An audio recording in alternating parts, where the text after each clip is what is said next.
Apakah Anda merasa sangat membutuhkan pegangan tangan saat menaiki tangga? Jika Anda mengonsumsi makanan ini, segalanya akan berubah.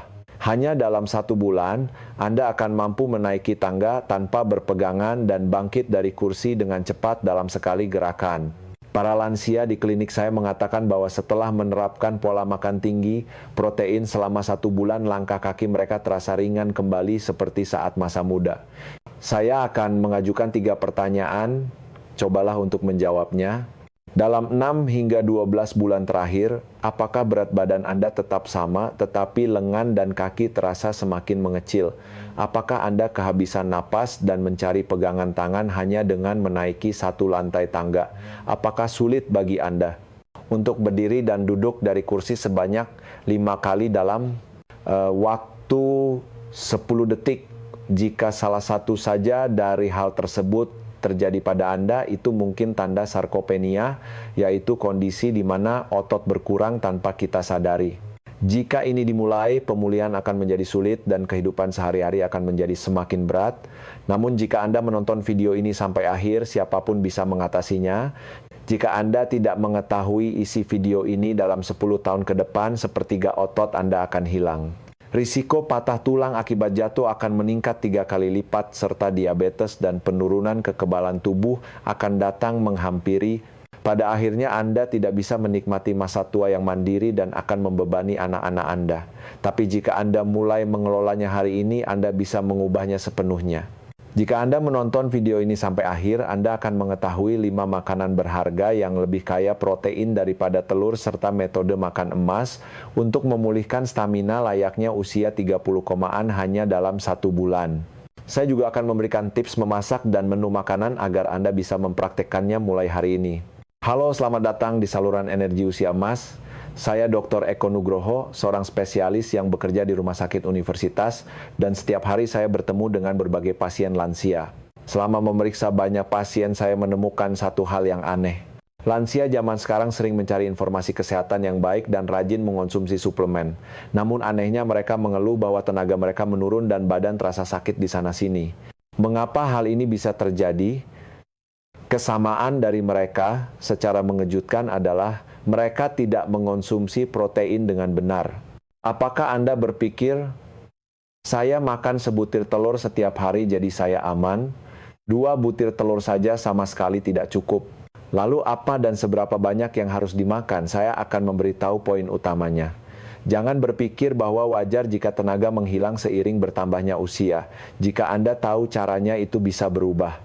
Jika Anda menyimak video hari ini, memiliki hidup yang bugar walau usia bertambah adalah hal yang mungkin. Jika Anda ingin mendapatkan kembali vitalitas Anda, silakan tekan tombol suka, like, dan subscribe berlangganan ter555. Suka, like, dan subscribe. Bagikan juga kepada keluarga dan kenalan yang sedang bingung karena tenaganya menurun. Pernahkah Anda khawatir tidak bisa menyeberang jalan sebelum lampu hijau bagi pejalan kaki habis? Sungguh menyedihkan ketika menyeberang jalan saja menjadi hal yang sulit, padahal belum lama ini tidak begitu. Mengapa perubahan seperti ini terjadi? Apakah hanya karena bertambah tua? Tidak. Ayah saya yang berusia 85 tahun, kini berjalan santai di penyeberangan jalan dan setiap hari naik turun tangga hingga lantai 3. Fakta yang mengejutkan adalah kondisi ayah saya 1 tahun yang lalu 180 derajat berbeda dengan sekarang. Beliau sering kesulitan menyeberang jalan sebelum lampu hijau habis dan menaiki 20 anak tangga saja terasa sangat berat hingga harus beristirahat di tengah jalan. Namun setelah mengubah pola makan sesuai yang saya ajarkan 1 bulan, kemudian beliau berubah total. Beliau bisa menyeberang jalan dengan santai dan menaiki tangga bukan lagi masalah, sehingga beliau menjadi percaya diri untuk beraktivitas di luar rumah. Beliau jadi lebih sering pergi ke pasar dan berjalan-jalan setiap hari. Lalu apa yang terjadi selanjutnya? Terciptalah siklus kebaikan. Karena lebih sering keluar, vitalitas meningkat dan terlihat jelas beliau semakin bugar dari hari ke hari. Sungguh menakjubkan, bukan belakangan ini beliau bahkan mendaki bukit kecil di depan rumah. Anda semua, siapapun bisa melakukannya. Apa yang mengubah ayah saya? Jawabannya adalah mengonsumsi protein dengan benar. Mengapa protein begitu penting? Karena bahan dasar otot adalah protein. Anda semua pasti tahu bahwa otot berperan menggerakkan tubuh kita. Dengan adanya otot gerakan dasar seperti berjalan menaiki tangga dan bangkit dari kursi menjadi mungkin. Namun ada hal yang sering tidak diketahui orang. Otot tidak hanya berperan sebagai mesin penggerak, tetapi juga sebagai gudang kesehatan. Otot menyimpan protein, dan ketika terjadi penyakit operasi atau infeksi, otot akan mengeluarkan protein tersebut untuk memulihkan jaringan yang rusak. Selain itu, otot merangsang sekresi hormon yang diperlukan untuk menjaga tulang dan otot itu sendiri. Otot juga menyimpan glukosa, sumber energi tubuh kita. Oleh karena itu, otot adalah jaringan yang paling banyak mengonsumsi energi dalam tubuh kita. Ada hasil penelitian yang menyebutkan bahwa lansia dengan massa otot yang banyak memiliki tingkat kematian yang lebih rendah dan pemulihan yang lebih cepat meskipun terkena penyakit infeksi. Artinya, otot adalah kunci utama kesehatan. Namun, ada fakta yang sangat disayangkan. Otot ini jika dibiarkan akan menghilang sedikit demi sedikit, terutama setelah usia 60 tahun otot berkurang secara kasat mata setiap tahunnya. Ini seperti kita hidup menggunakan uang tabungan setelah pensiun, di mana uang tersebut perlahan-lahan habis. Otot adalah uang yang kita tabung di tubuh kita. Kecepatan penyusutan otot meningkat seiring bertambahnya usia. Setelah usia 30 tahun berkurang 0,5% per tahun. Setelah usia 50 tahun menjadi 1%, dan setelah usia 70 tahun berkurang hingga 3% per tahun.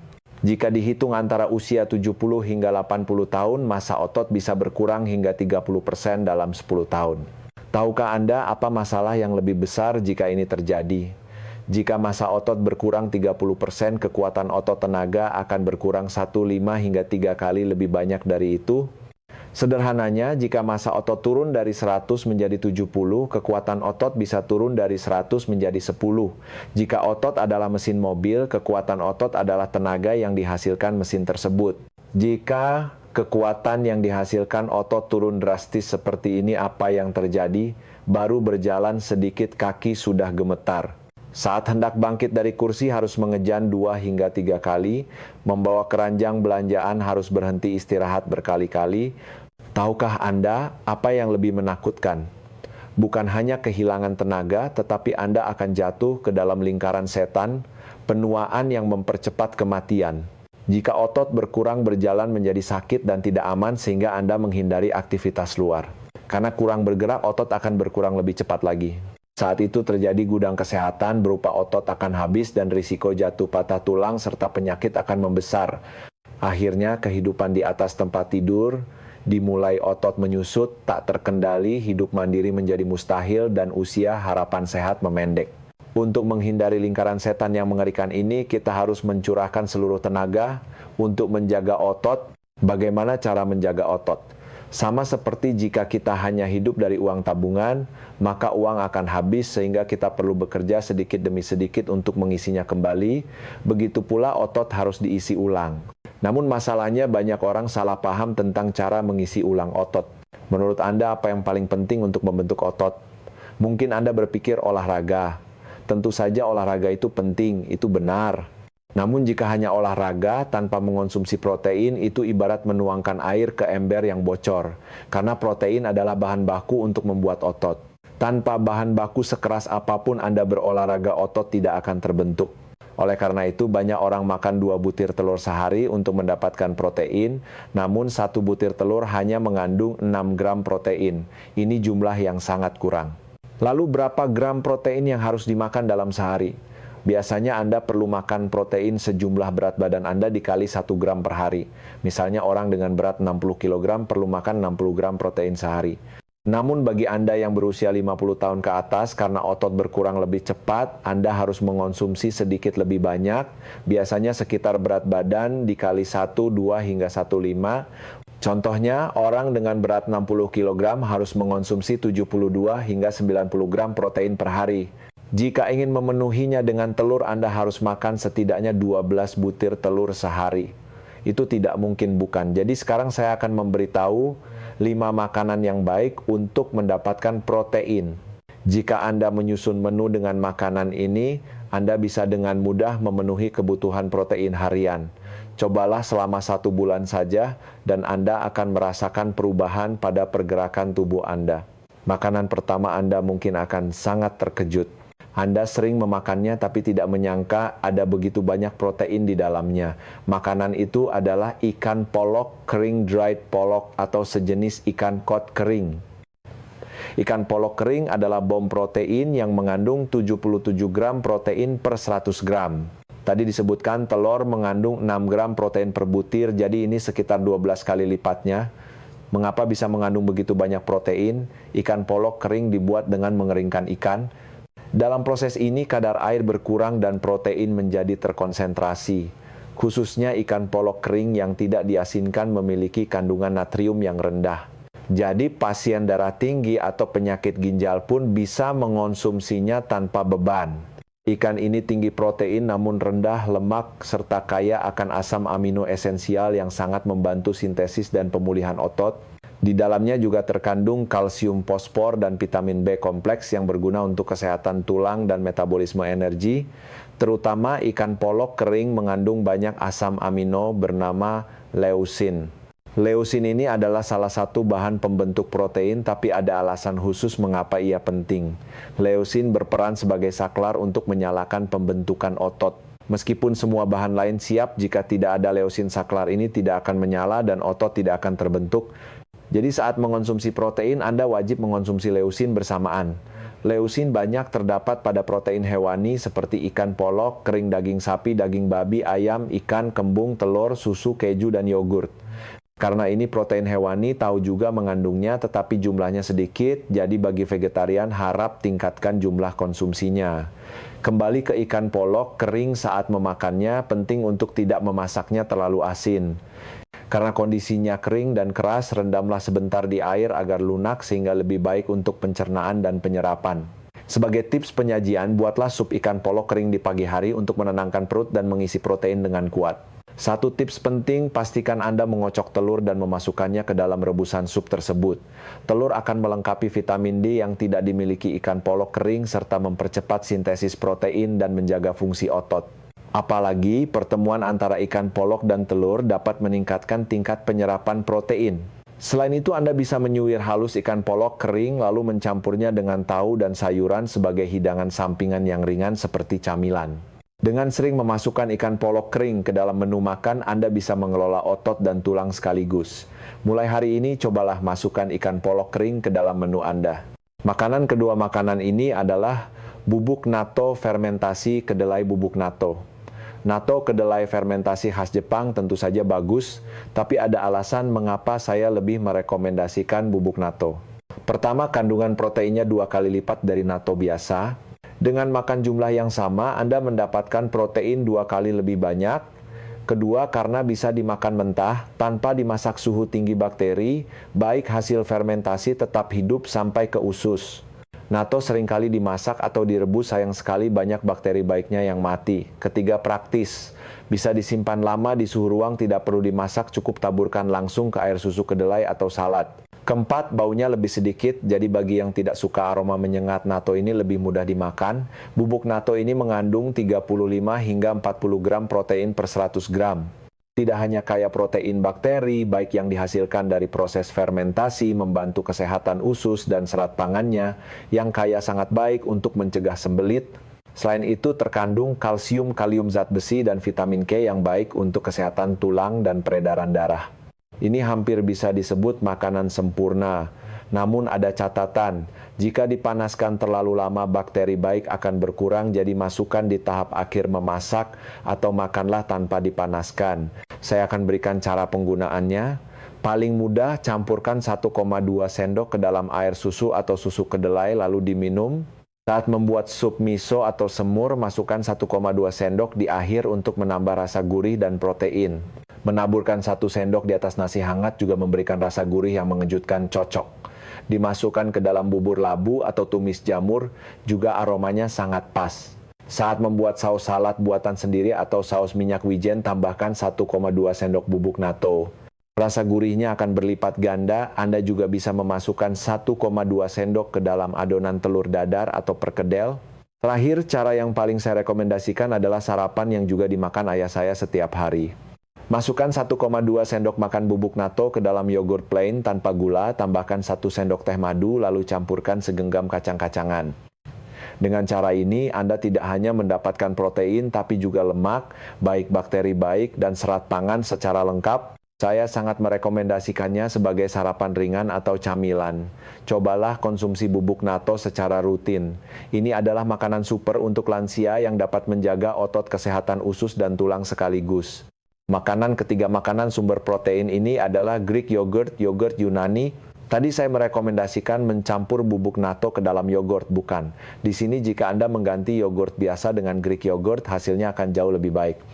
Greek yogurt adalah yogurt biasa yang telah dihilangkan air dan cairan whey-nya sehingga proteinnya terkonsentrasi hampir 2 kali lipat. Teksturnya lebih padat dari yogurt biasa dan karena tinggi protein rasa kenyangnya bertahan lebih lama. Karena itulah saya juga makan Greek yogurt setiap pagi sebagai sarapan. Pencernaannya baik dan kaya nutrisi seperti protein, jadi ini makanan yang sangat saya rekomendasikan. Yogurt ini mengandung sekitar 10 gram protein per 100 gram. Kalsium dan kaliumnya juga melimpah membantu kesehatan tulang. Yang terpenting, bakteri baik memperbaiki lingkungan usus, efektif untuk mencegah sembelit dan meningkatkan kekebalan tubuh. Karena lembut dan mudah dicerna lansia, yang gigi atau pencernaannya lemah pun bisa memakannya tanpa beban. Pastikan memilih produk tanpa gula untuk menghindari asupan gula yang tidak perlu. Cara yang saya rekomendasikan adalah siapkan 100 hingga 150 gram Greek yogurt, tambahkan 5,6 buah tomat cherry, 1 butir telur rebus, dan 15,20 butir blueberry di atasnya. Lalu siramkan sedikit madu, minyak zaitun, extra virgin, dan sedikit garam.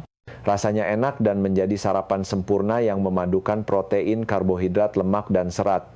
Namun jika Anda membeli Greek yogurt di supermarket, harganya bisa mencapai sekitar Rp30.000 per 100 gram. Ini cukup membebani, jadi saya membuat Greek yogurt sendiri di rumah. Saya akan ajarkan cara membuat Greek yogurt murah di rumah. Siapkan 1,8 liter yogurt plain tanpa gula, bisa dibeli di supermarket seharga sekitar Rp75.000, Rp80.000 selembar kain, katun bersih, dan 1 mangkok besar. Dengan ini Anda bisa membuat stok untuk 5,6 kali makan. Caranya mudah. Tuangkan yogurt plain ke atas kain katun yang diletakkan di atas saringan dengan mangkuk besar di bawahnya, lalu biarkan di dalam kulkas selama sekitar 12 jam untuk disaring. Cairan bening bernama whey akan menetes ke bawah dan di atas kain akan tertinggal Greek yogurt yang padat. Pindahkan ke wadah bersih dan siap dinikmati. Satu tips lagi, cairan whey yang berwarna agak kekuningan itu sering dibuang orang, tapi di dalamnya tidak hanya air melainkan mengandung protein, kalsium, dan vitamin B kompleks. Jadi jangan dibuang, gunakanlah air whey tersebut saat menanak nasi atau sebagai pengganti air saat membuat sup semur atau bubur. Ini akan menambah rasa gurih dan nutrisi. Makanan keempat, makanan sumber protein yang saya rekomendasikan adalah dari jenis kacang-kacangan, yaitu kacang lentil.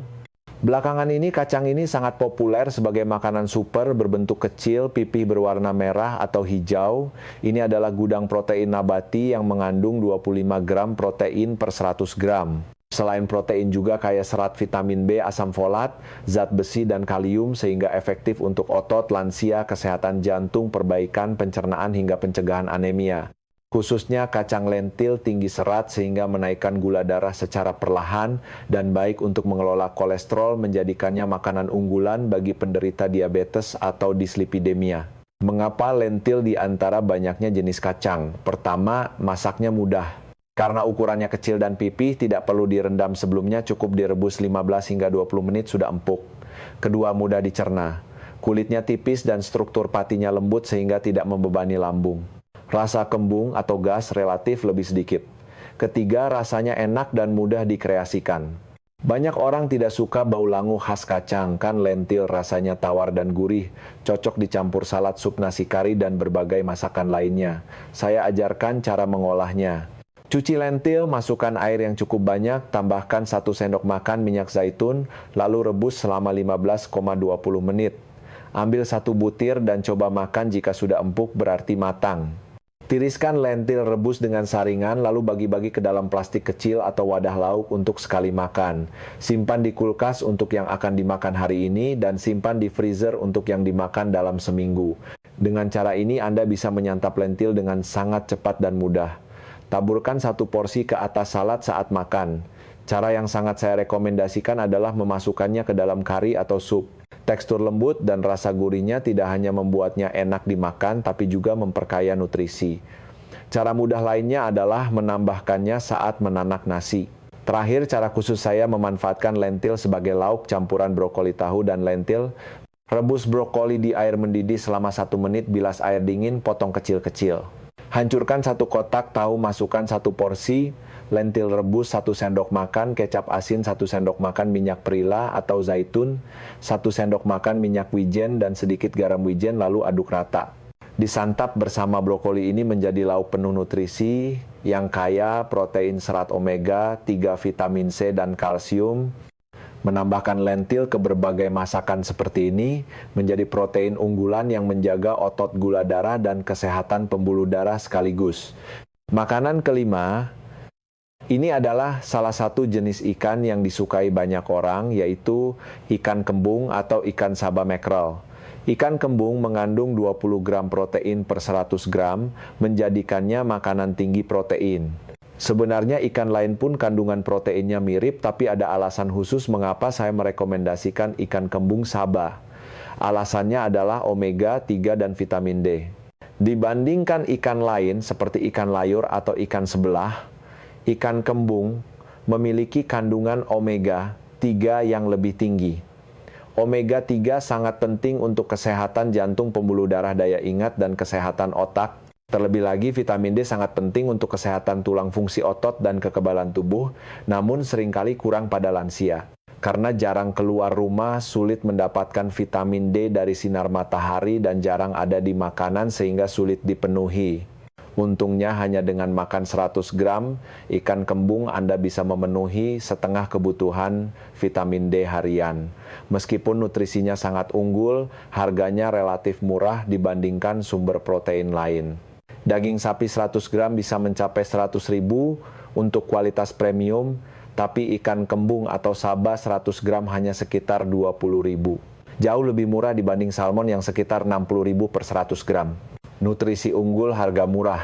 Bagaimana cara memakannya? Belilah yang segar dan saat memanggang jangan sampai gosong, gunakan api sedang untuk mengurangi hilangnya nutrisi. Namun masalahnya memanggang ikan menghasilkan banyak asap yang menurut penelitian bisa meningkatkan risiko kanker paru-paru. Jadi saya akan ajarkan cara memanggang ikan yang aman tanpa khawatir kanker paru. Pertama dan terpenting, nyalakan penyedot asap dapur range hood dan buka jendela untuk ventilasi saat memanggang.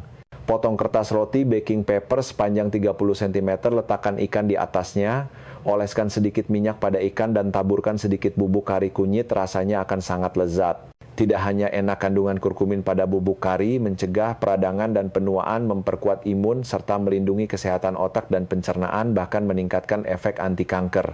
Lipat kertas roti yang berisi ikan menjadi 2, lalu lipat rapat semua sisi yang terbuka hingga ikan terbungkus. Panaskan wajan dengan api kecil, letakkan bungkusan ikan di atasnya dan tutup wajan. Untuk ikan beku panggang, setiap sisi sekitar 7,8 menit. Poin pentingnya, jangan pernah memasak dengan api besar. Memasak di atas suhu 230 derajat memicu lonjakan zat karsinogenik penyebab kanker. Setelah kedua sisi matang, buka kertas roti dan tutup wajan panggang lagi 3,4 menit untuk menghilangkan uap air. Hasilnya luar garing, dalam lembut, dan zat penyebab kanker diminimalkan. Sampai di sini kita sudah membahas 5 makanan kaya protein. Tapi ada hal yang lebih penting. Hanya dengan makan banyak protein, tidak berarti tubuh kita bisa menyerap semuanya dan menjadikannya otot. Protein bukan hanya soal makan banyak, tapi cara memakannya justru lebih penting. Sekarang saya akan membahasnya. Pertama, makanlah dalam jumlah yang pas, tidak terlalu sedikit, yang dibagi menjadi 3 kali makan. Di masa tua, terjadi resistensi sintesis otot, sehingga efisiensi pembentukan otot menurun meskipun makan jumlah yang sama. Jadi jika makan protein terlalu sedikit, dalam satu waktu otot tidak akan terbentuk. Kuncinya adalah makan protein yang cukup dalam setiap kali makan. Namun jangan juga makan terlalu banyak sekaligus, karena jumlah protein yang bisa diserap tubuh dalam satu waktu itu terbatas. Jadi kesimpulannya, berapa banyak yang harus dimakan per satu kali makan? Jika berat badan Anda 60 kg, makanlah 25 hingga 30 gram protein per kali makan. Dan sebaiknya di dalamnya terkandung 2 hingga 3 gram leusin. Seperti yang saya bilang tadi, leusin adalah saklar pembentuk otot. Banyak terdapat di ikan polok, kering, ikan kembung, ayam telur, dan susu kedelai. Dengan membagi makan 3 kali sehari seperti ini, Anda bisa mengonsumsi total 75 hingga 90 gram protein. Kedua, makan protein bersama karbohidrat meningkatkan penyerapan. Contohnya, jika Anda menyantap sup ikan polok telur bersama nasi merah setelah berolahraga, sekresi insulin akan terpacu sehingga asam amino bahan protein lebih mudah masuk ke dalam otot. Ketiga, metode memasak juga penting. Karena pencernaan menurun seiring usia, makanlah protein dengan cara yang mudah dicerna. Daging yang alot sebaiknya dicincang halus atau digiling bahan kering direndam cukup lama dan dimasak dengan cara dikukus, direbus, atau dibuat bubur agar lunak. Terakhir, protein paling efektif jika dimakan setelah olahraga. Jika Anda mengonsumsi protein dalam waktu 1,2 jam setelah melakukan latihan kekuatan selama 20,30 menit, sintesis otot akan terjadi paling aktif. Hanya dengan mengubah cara makan seperti ini, Anda bisa membentuk tubuh yang jauh lebih bugar dan sehat dengan protein yang sama. Sekarang berdasarkan semua yang telah saya sampaikan, saya akan menunjukkan contoh menu makan emas untuk menjaga otot. Menu ini disusun untuk mendapatkan protein leusin dan vitamin D secara seimbang demi menjaga otot dan tulang sekaligus. Ini adalah bagian terpenting. Sarapan, siapkan Greek yogurt bowl yang ramah di lambung dan praktis. Masukkan 150 gram Greek yogurt tanpa gula bubuk natto dan 1 butir telur rebus. Tambahkan segenggam kacang-kacangan blueberry dan tomat cherry. Untuk rasa yang lebih lembut, tambahkan 1 sendok teh madu, dan untuk lemak sehat, tambahkan sedikit minyak zaitun serta sedikit garam. Selesai. Dalam satu mangkuk ini, Anda mendapatkan 28 gram protein, leusin, vitamin D, dan antioksidan sekaligus. Makan siang pemeran utamanya adalah ikan kembung bakar panggang. 1 potong ikan sekitar 100 gram. Ini mengandung 20 gram protein. Sebagai lauk sayur, tambahkan 50 gram bayam rebus ohitasi untuk zat besi dan antioksidan. Isi energi dengan 100 gram nasi merah, pecah kulit. Dengan begini, tenaga tidak akan drop di sore hari dan gula darah tetap stabil. Dalam satu kali makan siang ini, Anda mendapatkan 28 gram protein, leusin, dan vitamin D yang cukup. Makan malam, buatlah sup telur ikan polok kering. Masukkan 15 gram ikan polok kering dan 1 butir telur. Tambahkan 30 gram jamur shiitake yang sudah dijemur di bawah sinar matahari. Jamur shiitake kaya vitamin D yang bagus untuk tulang. Tambahkan lauk campuran brokoli, tahu, dan lentil. Dengan 80 gram tahu dan 30 gram lentil rebus, Anda bisa menambah protein nabati dan serat. Tutup dengan 100 gram nasi merah, perut akan nyaman dan kenyang lebih lama. Dalam satu kali makan malam, Anda mendapatkan 33 gram protein, leusin, vitamin D, kalsium, dan serat secara merata. Jika makan seperti ini dalam sehari, Anda bisa mengonsumsi sekitar 90 gram protein, karena protein yang cukup dibagi menjadi 3 kali makan dan dimakan bersama leusin yang cukup, akhirnya pabrik otot di tubuh Anda bisa beroperasi dengan benar. Ditambah lagi dengan vitamin D dan kalsium yang kuat, ini adalah menu emas sempurna yang menjaga otot sekaligus kesehatan tulang. Makanan dan menu yang saya perkenalkan hari ini bukan sekadar pengisi perut, melainkan resep kesehatan untuk menjaga otot, tulang, imun, dan pembuluh darah. Kekuatan untuk berjalan dengan sehat, menaiki tangga dengan mudah, dan menikmati perjalanan wisata di masa tua berasal dari otot. Jika Anda mempraktekkan pola makan kaya protein ini setiap hari, dalam 1 bulan pasti akan ada perubahan. Perubahan menjadi lebih sehat dari kemarin, dan besok lebih sehat dari hari ini bisa dimulai dari sekarang. Segera praktikkan mulai hari ini. Dan tolong sampaikan informasi ini kepada saudara, kakak, adik, atau teman yang belum mengetahuinya. Satu video yang Anda kirimkan bisa menjadi titik balik yang mengubah keseharian dan hidup seseorang. Silakan tekan tombol subscribe dan like sekarang, lalu tulis di kolom komentar di bawah seperti ini. Saya mulai menjaga otot saya hari ini. Satu komentar itu akan menjadi motivasi bagi Anda untuk terus mempraktekkannya dan menjadi dukungan yang kuat bagi orang lain. Sampai jumpa di video berikutnya dengan informasi penuh manfaat untuk kesehatan Anda.